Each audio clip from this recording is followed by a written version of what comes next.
You know what? I was all set to do a review of the game Caffeine, but the reviews have been less than stellar and I don't want to waste my time nor yours. So me saying I won't review Isaac because it's too old? Man, fuck it. It's a game about a kid running away from a murderous mom by getting sucked into her vagina. Scary enough? Hells yeah, it's another Halloween game, people. So, let's pretend you've been living under a rock and are completely unaware of the Binding of Isaac Rebirth.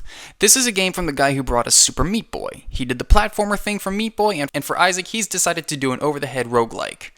As such, items, enemies, and dungeon layout are all different each play. Essentially, you're getting a new game each time you play with the ability to unlock new characters to play with as you progress and complete certain requirements. All of this gives the player a game with nigh infinite replay value as you'll be getting a new experience each time. But there's more to look at as far as why this game has been such a huge success. Personally, I attribute a lot of it to Isaac himself.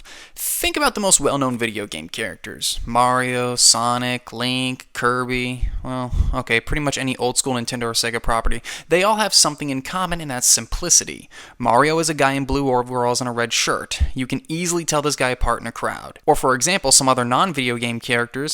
Let's just say I showed up wearing blue tights and a red cape. I'm sure you'd all peg me as a horribly out-of-shape Superman. Isaac is a little naked boy with a big head. Hell, even I can draw Isaac.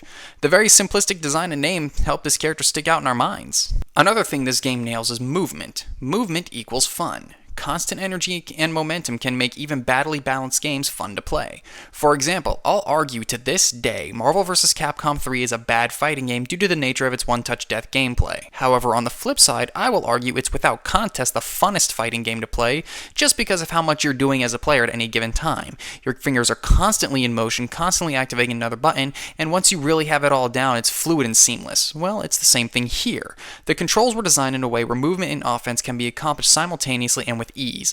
My only criticism towards the combat is how awkward it was at first to use my face buttons to shoot in their respective directions, but it works for the best and simply takes a bit of adjustment. So what about those extra unlockable characters I mentioned? Well, by completing certain goals, you can unlock various other outfits for Isaac to allow him to take on different personas and abilities. I suck, so I don't have many of them. Now, being that I suck, the characters I've managed to unlock go to make the game easier for me. But don't worry, if you do have a degree of competence, you can unlock characters that make the game more challenging. Characters can have more speed or damage, or less for that matter, or have their own nifty little gimmicks such as Eve's Whore of Babylon. Because I wanted to say whore in my YouTube vid. If I had one thing to complain about the game, it's the pickup items are pretty much a blind shoot as far as whether or not they'll be useful. On more than one playthrough, I gave up my perfectly functional starting tiers for something stupid like the orbiting tiers.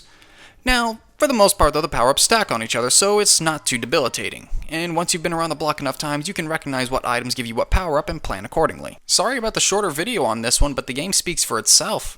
It's a fantastic title that has been a staple in many indie libraries since its release. If for some reason you thought the game looked a little too weird and passed on it, I'd say give it a try anyway. I mean, the only reason I can see someone not liking this game is just not liking the genre.